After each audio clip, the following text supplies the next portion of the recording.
شیطان ہمارے دل میں دو چیزیں خاص طور پر ڈالتا ہے، ایک شکوک و شبہات اور دوسرے شہوات یعنی خواہشات. اور خواہشات جو ہیں وہ نفس کی طرف سے بھی ہوتی ہیں اور شیطان کے ڈالنے سے بھی ہوتی ہیں.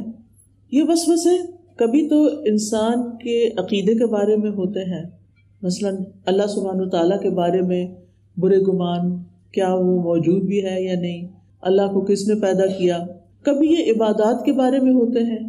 جیسے طہارت کے بارے میں بعض لوگوں کو وسوسے آتے ہیں کہ وہ پاک ہی نہیں ہے، وہ جتنا چاہیں نہا دھو لیں، وضو کر لیں، وہ وضو کرتے ہی چلے جاتے ہیں، واش روم سے نکلتے ہی نہیں ہیں، کیونکہ شیطان بار بار ان کے دل میں وسوسہ ڈالتا ہے کہ وہ پاک نہیں ہوئے. ان کے اندر شک رہتا ہی ہے، ان کا شک کبھی یقین میں نہیں بدلتا کہ وہ واقعی جو نماز پڑھ رہے ہیں وہ قبول ہوئی ہے. اور اس طرح وہ ان کو اللہ سبحانہ تعالیٰ سے بہت دور لے جاتے ہیں. اللہ کا وہ ذکر نماز کی شکل میں جو انسان کے لیے کئی بیماریوں کا علاج ہے، اطمینان کا سبب ہے، ان وسوسوں کی وجہ سے وہ مقصد حاصل نہیں ہو پاتا اور وہ اطمینان بھی نہیں ملتا. اسی طرح بعض اوقات صرف وہمی طور پر یہ سوچنا کہ مجھے فلاں بیماری ہے،